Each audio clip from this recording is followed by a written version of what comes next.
पटना गोविंदपुर में भूमि विवाद का निरीक्षण करने के बाद भाजपा सांसद संजय जायसवाल ने प्रेस कॉन्फ्रेंस की, जहां वक्फ बोर्ड ने जमीन पर कब्जे का दावा किया है। जायसवाल ने वक्फ बोर्ड के दावे की आलोचना करते हुए कहा, वक्फ बोर्ड ने बिना सोचे समझे दावा कर दिया है। लोगों ने हमें 1910 का खतियान दिखाया है, जिससे साबित होता है कि 1910 से ही हिंदू वहां रह रहे हैं। बिहार राज्य सुन्नी वक्फ बोर्ड एक जिम्मेदार संस्था है, लेकिन उन्होंने लापरवाही बरती है। इस मामले में शामिल मुतलबी बबलू खान ने साजिश करके जमीन हड़पने का काम किया है और अपने नाम से इसकी रसीद भी कटवा ली। फतवा के गोविंदपुर में एक इसी समय 4 जुलाई 2024 को एक मामला आप सभी पत्रकारों की मेहनत से सबके सामने आया। इसमें ये पटना के डिस्ट्रिक्ट मजिस्ट्रेट के यहाँ से सीधा ऑर्डर हुआ कि 30 दिनों में आप वहाँ पे जो हिंदू रहने वाले थे और कुछ मुस्लिम रहने वाले थे, उन सभी को सीधे आदेश दिया जाता है कि 30 दिनों के भीतर आप अपना घर खाली कर दीजिए। यह सारी संपत्ति वक्फ की है। और जो वहाँ हिंदू रहते थे वह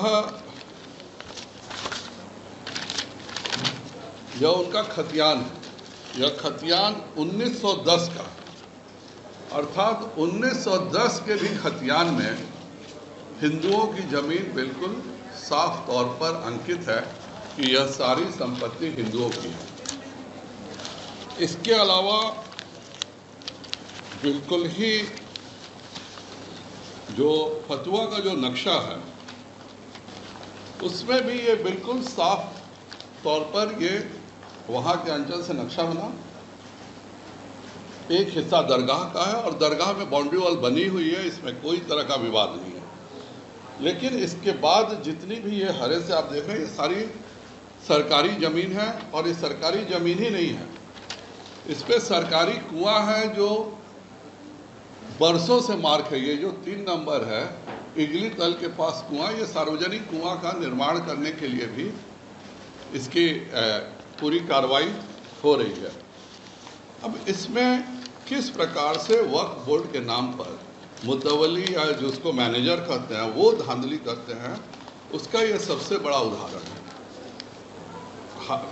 पटना के डिस्ट्रिक्ट मजिस्ट्रेट के द्वारा जो कागज़ दिया गया बिहार राज्य सुन्नी वक्फ बोर्ड के द्वारा, बहुत ही अफसोस से मुझे कहने पड़ रहा है, क्योंकि बिहार राज्य सुन्नी वक्फ बोर्ड एक जिम्मेवार संस्था है और उसको सोच समझ के कोई कागज़ देना चाहिए।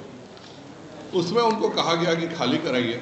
अब जिसको ये वक्फ की संपत्ति कह रहे हैं और वहाँ का मुतवली जो वहाँ का वार्ड पार्षद है बबलू खान, उसके कहने पर यह जगह को सुन्नी वक्फ बोर्ड ने कहा कि यह जमीन वक्फ की है।